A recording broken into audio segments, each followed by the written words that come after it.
Hello, my name is Brian Wakeham, and I'm here to talk to you about air pollution and pollution from all the oil production that's going on in the Middle East. Now, you have been sending in your questions for quite some time now. Now let's answer them. Question 1. When, where, and how did the problem/issue begin? The usual one.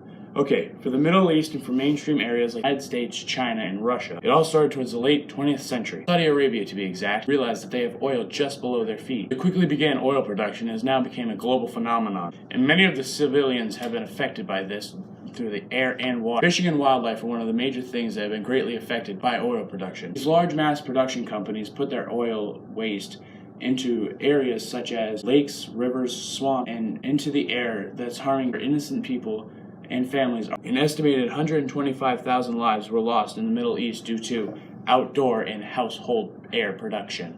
Question 3. How has the problem/issue caused or could cause conflict and disagreement? This has caused many conflicts between the citizens of the heavily populated areas and the corporations that are causing this issue. Wait, we're receiving word from our reporters down on the case. Hello, Mr. Ryan Rigg, reporting in from Vice Channels. Oh, crikey, there's a lot of people there behind me, can't you see? Okay, well, we're reporting in now, and it says here that Qatar and Saudi Arabia have just cut ties. I think we're witnessing history here, boys. I mean, crikey, just like down and under. You never know quite anymore. I had to go. Pop, pop, cheerio, as my fellas down up north say. We're gonna have them fired? Now? We're just gonna leave them down? Okay, we're on air. Hello, welcome back to the news channel 14A, B, C, alphabet. We have ran into some technical difficulties and cut the break, we're done. Hey kids, welcome back to Toe for Teaches. My dad once told me, you can be anything you want. And I decided, I'm gonna be an eagle.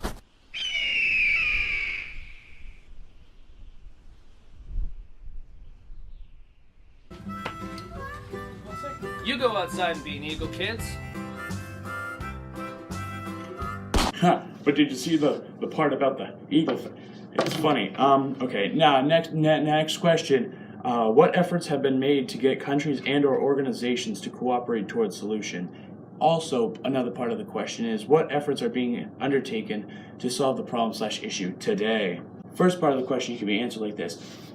Places that were affected by the massive oil spill in 1991, such as Kuwait, has still been affected majorly. Though the government is trying to come up with a solution, they're not doing it fast enough. This has still affected many of the civilians and wildlife habitats. Sorry, technical difficulties, had to change that light.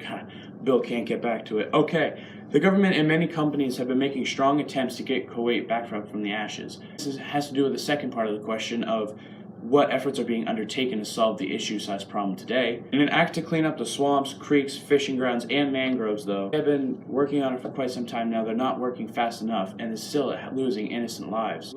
All in all, the government is sending in smaller companies that know what they're doing in order to fix this problem. Many of the times that they've been going in, they've been helping out with the animals, the wildlife, and trying to make the place better for civilians. Next question. It's so much fun. Martha, you gotta try that sometime. Oh my god. How has the problem/issue influenced the overall culture or daily life? The issue has affected the greater portion of the Middle East, and many of the people who migrated towards Iran and Iraq, many of times have been going there because it's a good paying job for oil production. Know that they can get a smart paying job and are allowed food on the table for their families. Many of the people now choose to wear the masks. It's become a very large issue that the civilians of these countries have to now adapt to. Next question. This is going to have to wrap it up, I'm sorry to say, but for the final question, how has the problem/issue impacted or influenced the economy? It's formed the government of the Middle East into what it is now. No, it's formed the economy into what it is now. The economy, not the government. God, I'm an idiot. It has created big job opportunities and is a very large phenomenon going on right now. Well, I'm sorry to say, but that's all I have for you guys tonight. I'm Bruce Almighty. And that's the way the cookie crumbles. Let's roll to the credits. Or spin to the credits.